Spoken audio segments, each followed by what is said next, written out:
Daf Yomi, Tractate Bava Batra, page 30.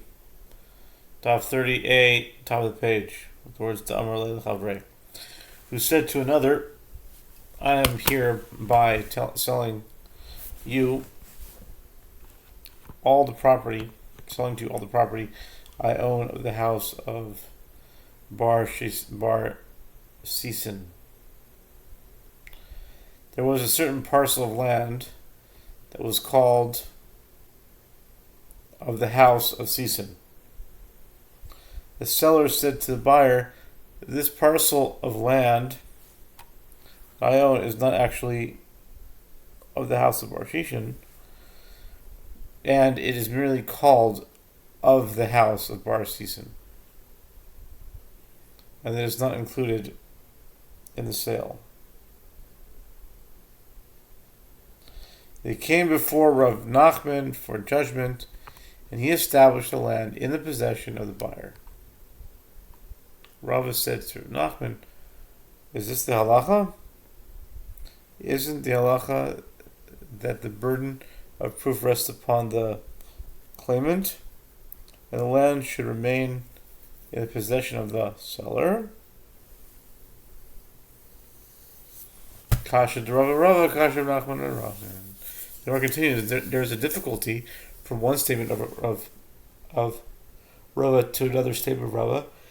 There's also difficulty from one statement of Nachman to another statement of Nachman. From Nachman, as in the first case, where the claimant states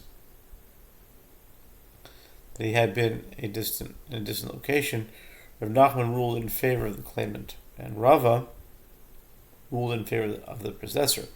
While in the second case, that of the property of Bar Sisin, their opinions were reversed.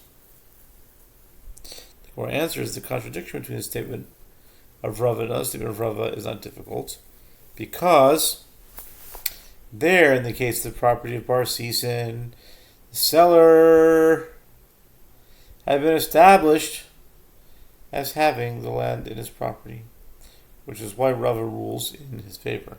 But here, in the case of where the claimant states that he had been in a distant location, the buyer is established as having the house in his property. Okay.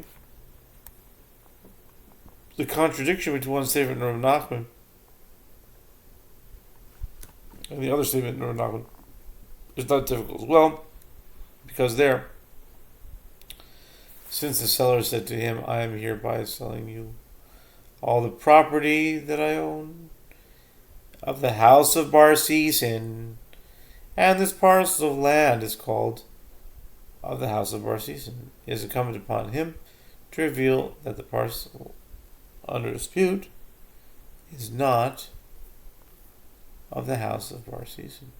But here, in the case where the claimant states that he had been in a distant location, it should not be any different from a case where the possessor is holding a document as evidence that he purchased the house.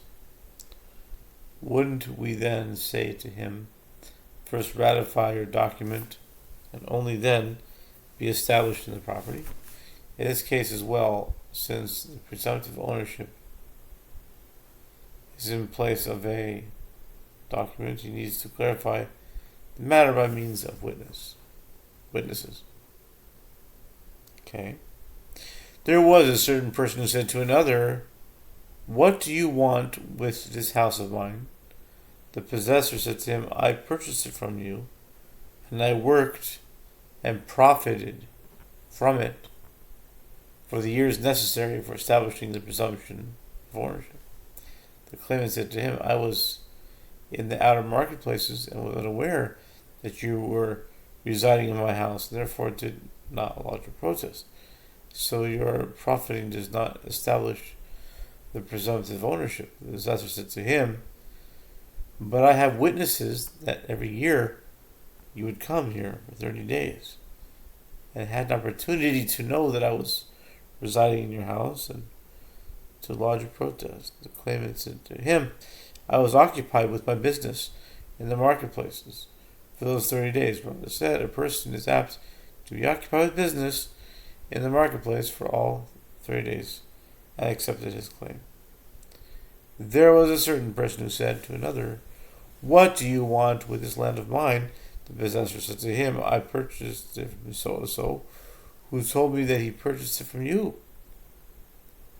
The claimant said to him, "Don't you concede," top of 30b, that this land is formerly mine, and that you did not purchase from me? Go away. I am not legally answerable to you. Rava said the claimant stated the halacha to the possessor, as this is the legitimate claim, and Rava accepted his claim.